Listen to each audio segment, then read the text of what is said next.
Media recognition from Bloomberg, Reuters, recycling trade publications. Patented process for 100% recovery of critical metals, including cobalt, lithium, nickel, manganese, aluminum. American Manganese is focused on recycling lithium-ion batteries for electric vehicles. American Manganese trades on the TSX Venture, AMY, the US, AMYZF, and Frankfurt 2AM. For more information, visit AmericanManganeseInc.com or phone me, Larry Ray, at 778-574-4444. You're listening to HowStreet.com radio, available online at TalkDigitalNetwork.com. Welcome to HowStreet.com radio, the online source for market opinions. Here is Jim Goddard. My guest is Stewart Muir, Executive Director of the ResourceWorks Society. His website, resourceworks.com. You can find him on Twitter at SJMuir. Welcome back to the show, Stewart. Well, thank you, Jim. Clean fuel standard. Is this something that Canadians should be concerned about? Well, the clean fuel standard is meant to be coming our way from the federal government in 2022.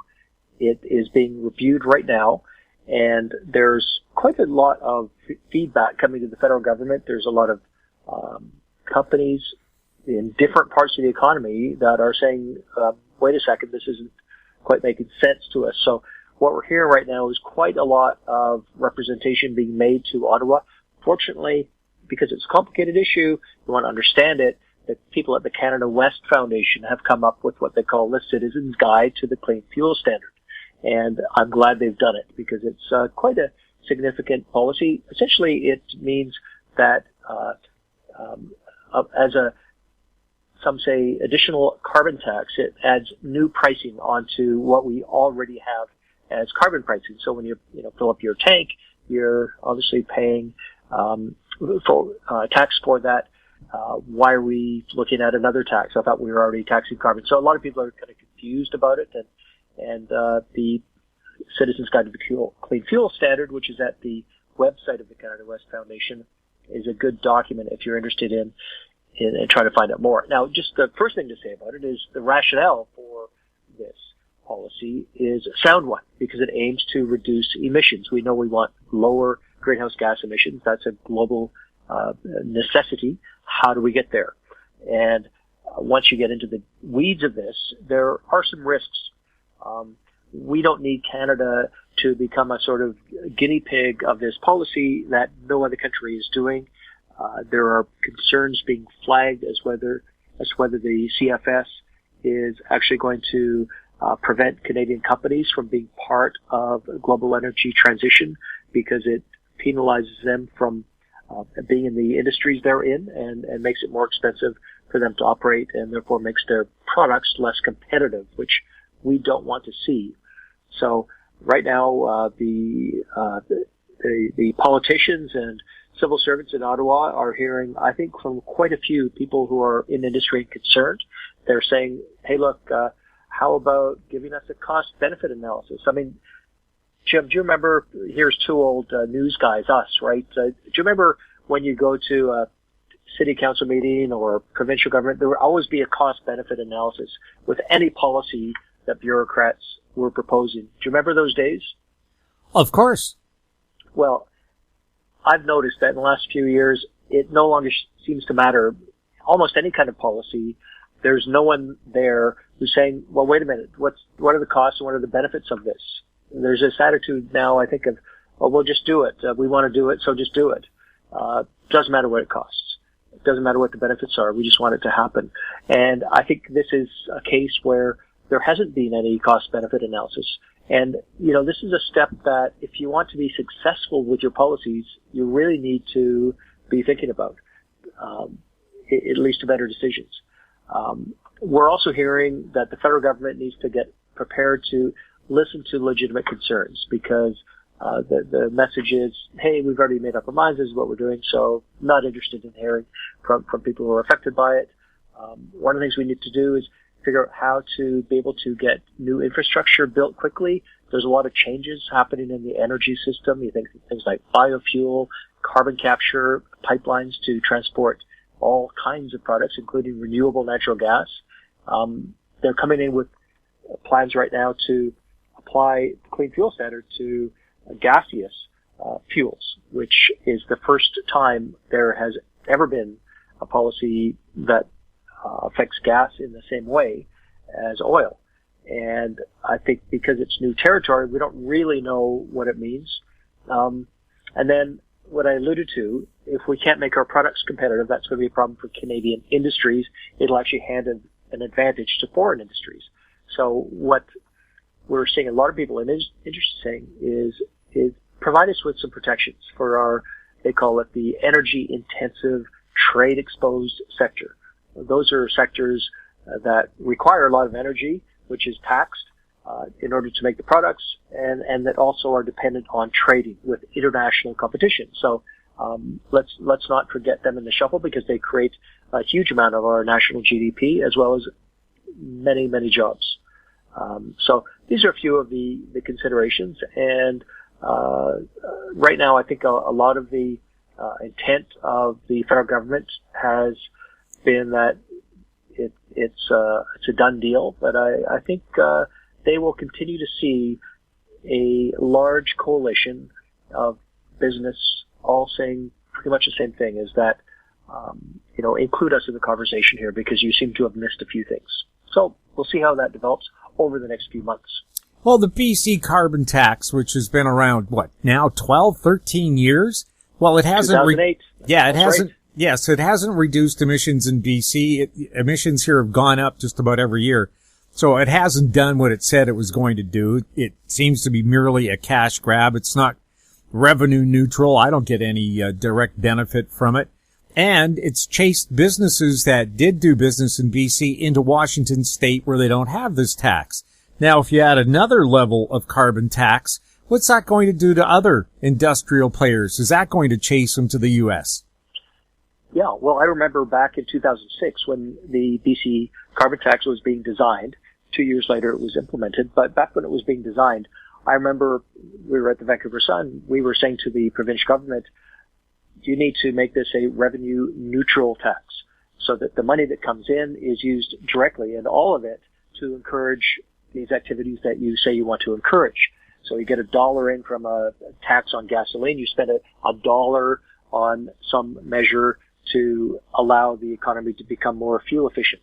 And that's how they did agree to design the policy. It came out. And because of that, whether people were right or left, conservative, NDP, whatever, they went along with it. There was not really a major backlash against it. There was one campaign provincially where actually the NDP ran on the slogan "Axe the Tax" in regards to the carbon tax, but that was really a limited campaign, and most people, because it was revenue neutral, said, you know what, sounds pretty fair. And it hasn't been seen as an onerous burden. It's increased over the years, but I think when you hear the kind of the fans of carbon pricing talk about how it's this great example, I too, like you, Jim, have a bit of skepticism. I mean, we know that there has been a reduction in emissions intensity from transportation fuels, and that's because the tax and the clean fuel standard that BC has forced refiners to buy credits or change their industrial processes or acquire additives that they put into the gasoline or the diesel that mean it produces fewer emissions.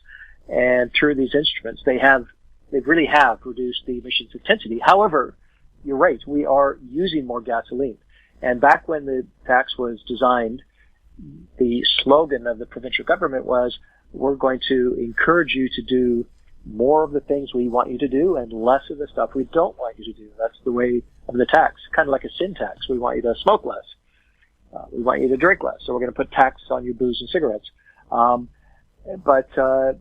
What's actually happened in practice, I think, if you look at the evidence, is that the improvements in fuel efficiency that we've seen in the automotive sector, because the internal combustion engine has been improved greatly over the last dozen or so years, probably at least a 10% improvement.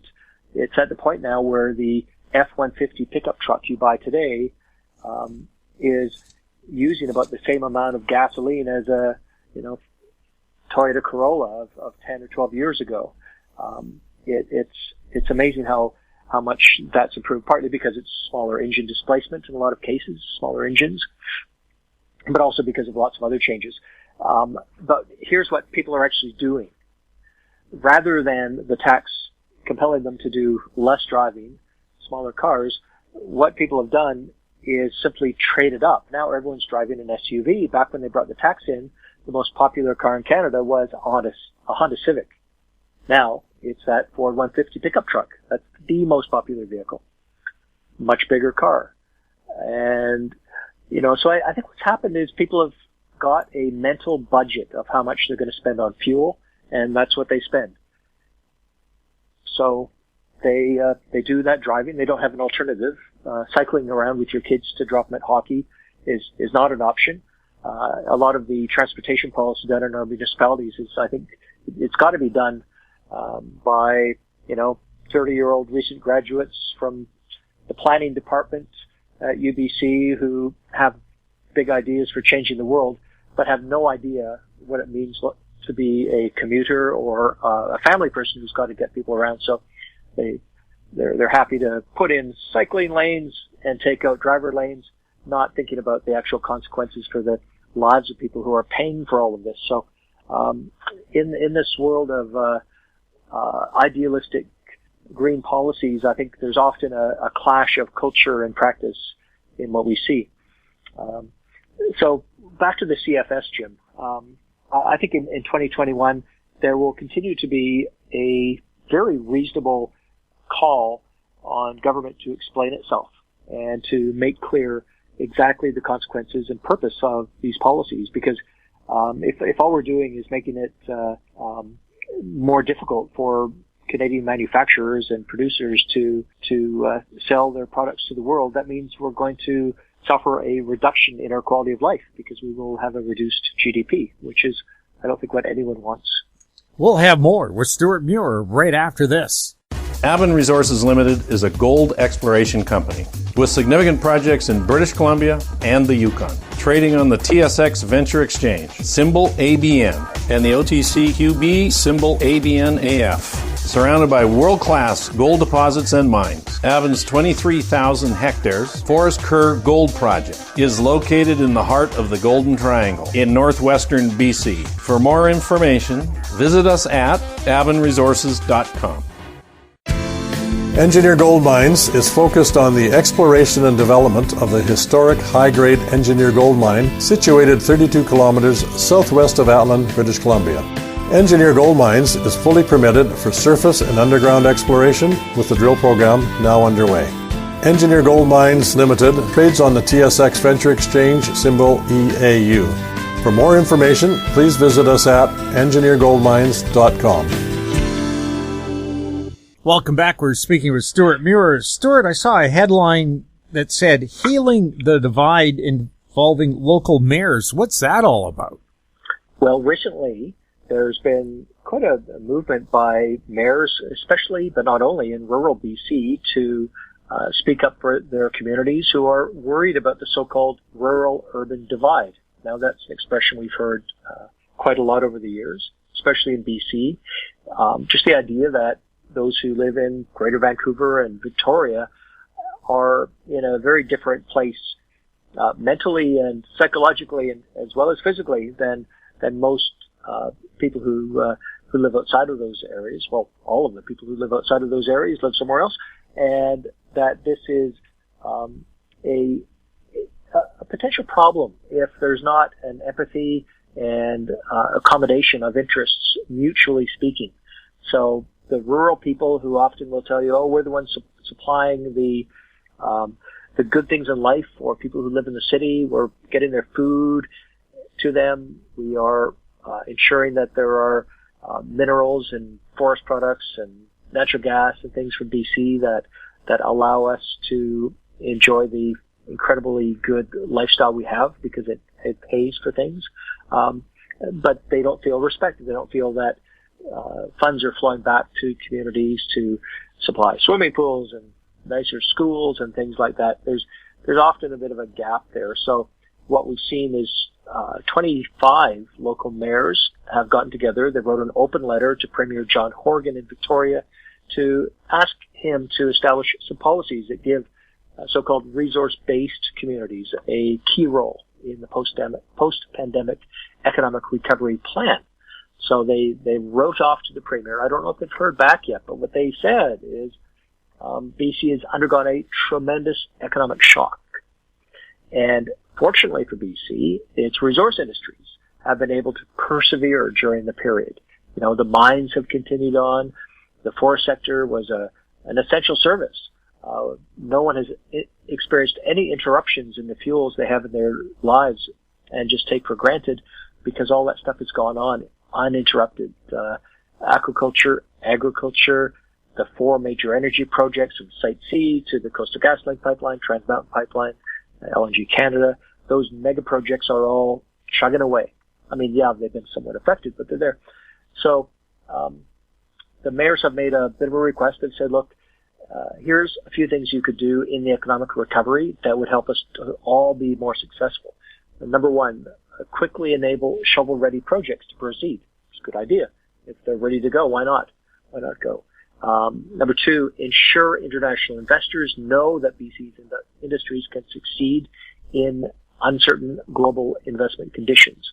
So I think on some of the policies, if we're saying to people, come and invest your money in BC, we should also be saying, don't worry, the government will do its very best to make sure that you encounter conditions that are conducive to you making it a successful investment.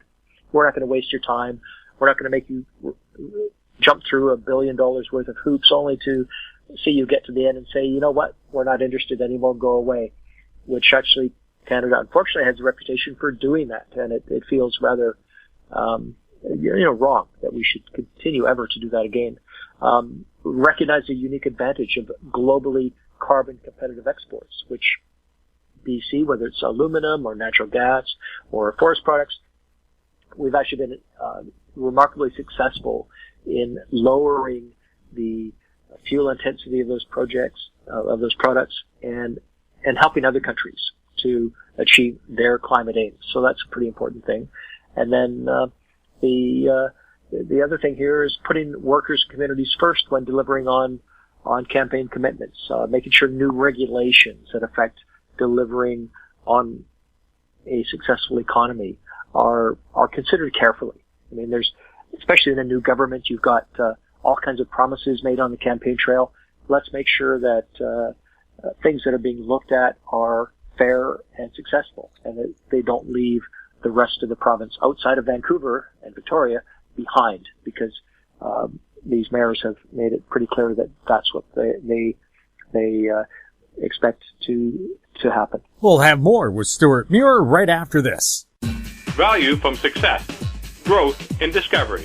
Golden Arrow Resources is a well-funded gold-copper exploration company with proven management and prospective properties in Chile, Argentina, and Paraguay. Golden Arrow trades on the Toronto Venture Exchange, symbol GRG, on Frankfurt, symbol G6A, and the OTCQB, symbol GARWF. For more information, visit us at goldenarrowresources.com or call Sean at 778-686-0135. Don't miss out. Stay informed. Receive the HowStreet.com weekly recap with thought-provoking podcasts, radio, and articles delivered to your inbox. Sign up for the HowStreet.com weekly recap on our homepage at HowStreet.com. Welcome back. We're speaking with Stewart Muir. Stewart, there are headlines saying that the Trans Mountain pipeline is not economically viable. What's your position on that? Yeah, I mean, there's been this little outbreak, and you probably, if you follow the news in BC and commentary, you might be thinking, oh, that Trans Mountain, it's not economically viable. When I look at these stories and then I go to the source and why someone's saying that, invariably until this time, including now, I'll look at that material and realize that someone is taking some scenario and if it's from a range of possibilities, is plucking at one thing and saying, aha, look, in this scenario, we're going to see a project that's not viable. But when you talk to people in finance and in government, you quickly realize that, in fact, the particular project that's attracting most of this kind of stuff right now is valued in the federal government because the federal government knows that when they finish the Trans Mountain Pipeline in 2 years from now, in 2021, it will go from producing a couple of $100 million a year in profit to probably $1.5 billion a year in profit for the owners. And since the owners are us, the Canadian people, that's money that goes to us. And, you know, another thing that puzzles me is that even though the profits from the pipeline have been promised by the Prime Minister to go into the green agenda, you've got people who supposedly represent the green agenda who are against having that funding for green initiatives, because the oil that's going through Trans Mountain is going to get to market one way or the other. By going through the pipeline, it will be the most efficient, economically speaking, way to do that, the safest way to do that, and it will result in the highest returns for the Canadian people from a non-renewable resource. But you have these self-described green advocates who want that oil to be given away to Americans to consume in a profligate manner with a lower benefit to Canadians, which is almost the exact opposite thing of what a real environmentalist would be advocating for.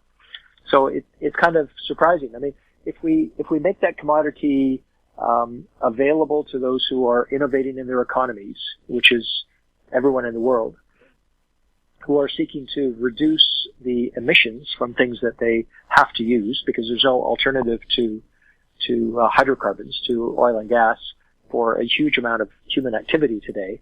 I mean, yes, there's lots of hype about how we're around the corner from being a carbon-free world, but I mean, no one who's credible has got any description of how that will happen, including the net zero scenarios for 2050. People love to talk about how they're all on board with them and celebrate how enlightened they are for thinking that, but are not able to tell you how they will do it. So, right now, I think if you actually do care about the environment as much as I do, you would agree that energy efficiency, when we extract hydrocarbons, we need to find ways to get the benefits we want from hydrocarbons and not have the negative impacts that we don't want. So how do you sequester the carbon? Carbon capture, usage, and storage is probably one of the most important energy conversations in Canada that we're not having. And I think what's happened is that there's a sort of energy idealism where a lot of people in public policy, they don't want to talk about hydrocarbons. They don't want to talk about improving and getting better with our internal combustion engines. They don't want to talk about all the 22% reduction in emissions in the Canadian oil sands over a 9-year period, because they just don't want to have oil. They dislike the idea of it, but they're not committed to any sort of technological improvement in the use of it. And so again, it comes back to, like, who's the real environmentalist? I think the real environmentalists in Canada today, to a great degree, are the ones who are driving those emissions reductions in the oil sands. And yet there is that sort of mentality that wants to pillory those who are pursuing a cleaner world by more efficient use of things we depend on in our daily lives. So I leave it to others to settle that question, but that's how I think about it. Jim, what do you think? Stuart, why is there so little effort in Canada to use tidal power? I think of Seymour Narrows, where you have water race through there at 20 knots, a natural place to put underwater turbines that could capture that energy and convert it to electricity. Because of Vancouver Island, we have variable tidal schedules along the entire BC coast. We have one barge at a fishing lodge that's using tidal power. Why isn't BC a world leader in this? There's a company that used to exist, I don't know if it still does, called Blue Energy. They had projects in 33 countries to use the Earth's tidal power, which I would imagine is going to exist as long as we have a moon. So why isn't Canada and BC developing this? Right there, there's an example. Yeah, I mean, in BC, there hasn't been a lot of investment in that. I know there is that theoretical tidal energy in those tight channels in the northern end of the Strait of Georgia. You would think that's a no-brainer. Why hasn't it developed? Well, First Narrows right underneath the Lions Gate Bridge looks like rapids twice a day. Yeah. Well, I think it hasn't happened because salt water is a very hostile environment for equipment like that. You look at the Bay of Fundy where they have those great height variations in tides. You'd think that would be perfect. There was a trial there a couple of years ago. I remember when they brought in this gigantic thing. They floated it in and installed it. It seemed really promising. But then a couple of years later, the thing was junked. What happened? In that case, I don't have the full tech spec on that failure, but I do suspect that the sheer forces and the stress on equipment and plus the hostile saline conditions could be a factor there. And also, you have to get the electricity you generate from where it's generated through a wire to the grid so it can be used or to some other place of consumption. And so that's a problem that maybe hasn't been solved in enough places. In principle, moving water, hydroelectricity, is one of the cleanest sources of energy we could have. We have rivers. Obviously, it's why British Columbia is one of the cleanest electricity jurisdictions in the entire world. More than 95% of our energy is clean energy because of the movement of water. But it's almost probably all of that moving water is fresh water flowing downhill in some fashion and be captured by dams or run-of-river projects. I think the potential's there. If it was easy, it would have happened already. So clearly it's not the easiest thing. And I think. But I also know how Canadian governments think. They think if it's developed in Canada, it can't be any good. They want something foreign. Ottawa's famous for that, not using Canadian products, but importing stuff at 5 times the cost. I think geothermal is a good example of something we can do. There's a project in Saskatchewan that's moving ahead. There's also a project in Northeast BC we've been reading about recently, the Charlie Lake Geothermal, which is a project of the Port Nelson First Nation. And I know they're really excited about it. They've got plans in place to get this, ironically based on a former natural gas well that was drilled. So they'll have to drill some more wells to get to the geothermal potential to use the hot water that's at the bottom of that well. But that's thanks to fracking technology, we can now drill both vertically and horizontally to develop the underground architecture needed to be able to exploit geothermal. So I think it's almost more exciting at this point in time than tidal. But the other thing we don't talk about, and I mentioned earlier, Jim, was CCUS, carbon capture, usage, and storage.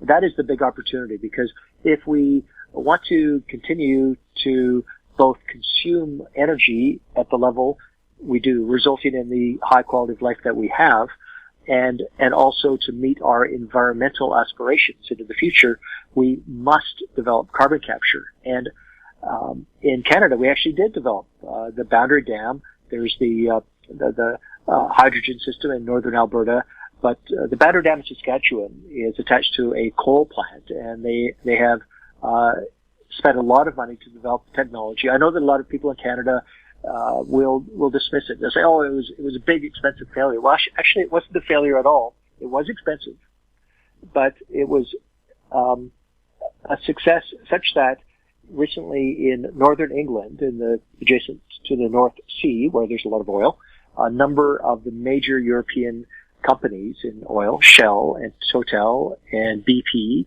and Equinor from Norway, they've gotten together and they're building a giant carbon capture facility on, they call it the Tyneside in Newcastle area, to capture carbon to reduce the emissions of North Sea oil. I was out there recently and I asked, so where did you get this technology from? Oh, we got that from Saskatchewan. It's great stuff. So they love it in Britain. They love it in China. But in Canada, you have the whole cadre of professional environmentalists who say, no, you can't do carbon capture. We don't like it.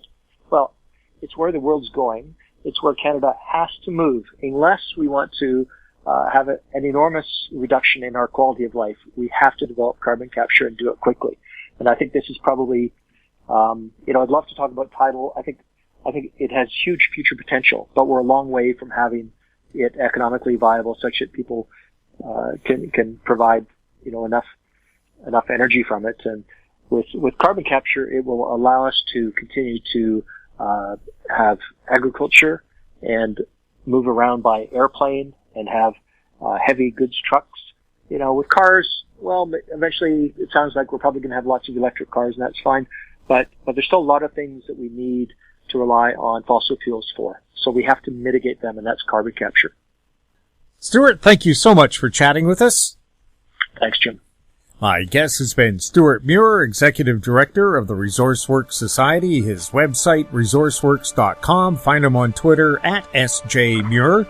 If you have any questions for Stewart or any of our other guests, you can send them to info@howstreet.com. Our YouTube channel, Talk Digital Network.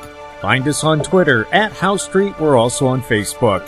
I'm Jim Goddard. Thank you for listening. Comments made on HowStreet.com radio are an expression of opinion only and should not be construed in any matter whatsoever as recommendations to buy or sell any financial instrument at any time. Available online at TalkDigitalNetwork.com. HowStreet.com radio is a production of HowStreet Media Incorporated.